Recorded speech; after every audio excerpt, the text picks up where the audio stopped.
যদি বাচ্চা delayed speech হয় তাহলে প্রথম যেই জিনিসটা করা উচিত that is the hearing checkup. বাচ্চাটা জন্ম থেকে শুনতে না পায় তাহলে সে বলা শিখবে কি করে? টাইমটা খুব ইম্পর্টেন্ট। যদি আপনার বাচ্চা জন্ম থেকে শুনতে না পায় তাহলে এর ট্রিটমেন্টটা অ্যাজ আর্লি অ্যাজ পসিবল শুরু করা উচিত।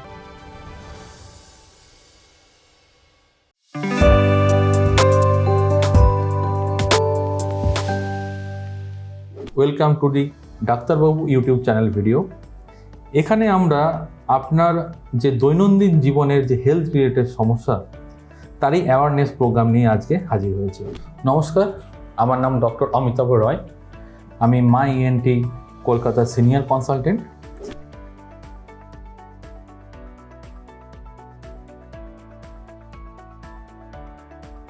আজকের আলোচনার বিষয় হলো আপনার বাচ্চার 1 বছর বয়স হয়ে গেছে, তাও আপনার বাচ্চা কথা বলছে না। কোনো দিকে জোর সাউন্ড হলে বাচ্চা তাকাচ্ছে না। আপনি জোর করে বাচ্চাকে ডাকছেন তাহলে হয়তো 1-2 বার ঘাড় ঘুরিয়ে দেখছে আপনাকে। আপনার বাচ্চার অলরেডি 2 বছর বয়স হয়ে গেছে, বাচ্চা কোনো কথাই বলছে না, স্পিচ শিখছে না। বাচ্চা খালি মা বলছে, বাবা বলছে, বাট আর কোনো বাইসিলেবল ওয়ার্ড কিছু বলছে না।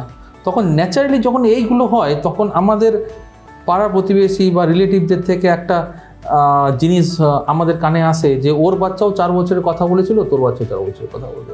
ওর বাচ্চা 5 বছরের কথা বলেছিল, তোর বাচ্চাও 5 বছরের কথা বলবে। এই ক্ষেত্রে আমার পেরেন্টসদের কাছে অনুরোধ, যদি আপনার বাচ্চা 1 বছর 2 বছর হয়ে গেছে কোনো কথা বলছে না বা ইন্টারাকশন ঠিকমতো করতে পারছে না, আপনি অবশ্যই নিকটবর্তী ইএনটি ডাক্তারবাবুর কাছে যান এবং আপনার বাচ্চার হিয়ারিং চেক আপ করান। অনেক সময় কি হয় যে বাচ্চা জন্ম থেকে শুনতে পায় না। যদি বাচ্চাটা জন্ম থেকে শুনতে না পায় তাহলে সে বলা শিখবে কী করে? আমি যদি আপনাকে জিজ্ঞেস করি আপনার নাম কি, আপনি শুনেই তো বলবেন যে আমার নাম এই। তো আপনি যদি না শুনতে পান, সেই বাচ্চা ভাষাও শিখবে না, সেই বাচ্চা স্পিচও শিখবে না। তো ওই জন্য যদি বাচ্চা ডিলেড স্পিচ হয় তাহলে প্রথম যেই জিনিসটা করা উচিত that is the hearing check up. এই ক্ষেত্রে যদি বাচ্চার হিয়ারিং জন্ম থেকে না থাকে তাহলে একটা ট্রিটমেন্ট করা হয়, এর নাম হচ্ছে ককলিয়ার ইমপ্লান্ট। অলমোস্ট 100টা বাচ্চার মধ্যে 95 to 96 বাচ্চার এই পার্সেন্টেজ অফ বাচ্চার এই ককলিয়ার ইমপ্লান্ট ট্রিটমেন্টটা করা যায়।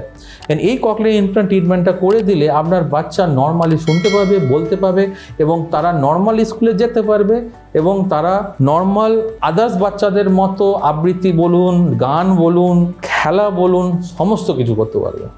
বাট একটা জিনিস খুব জরুরি, এই ট্রিটমেন্টটা at least best time of this treatment is less than 1 year and maximum 5 বছরের নিচে করা উচিত। সো টাইমটা খুব ইম্পর্ট্যান্ট। যদি আপনার বাচ্চা জন্ম থেকে শুনতে না পায় তাহলে এর ট্রিটমেন্টটা অ্যাজ আর্লি অ্যাজ পসিবল শুরু করা উচিত। বেস্ট টাইম হচ্ছে 1 year, maximum time you can do at till 5 years। 5 বছরের মধ্যে এটা করে দেওয়া উচিত।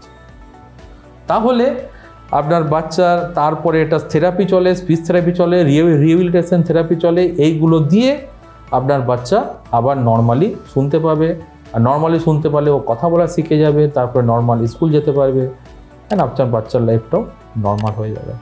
সো এই ধরনের প্রবলেম যদি হয়, এগেন আমি বলবো যে আপনি নিকটবর্তী ইএনটি ডাক্তারবাবুর কাছে যান, আপনার বাচ্চা চেক আপ করান এবং ট্রিটমেন্ট জলদি শুরু করুন। এখানে টাইমটা খুব ইম্পর্ট্যান্ট। Thank you.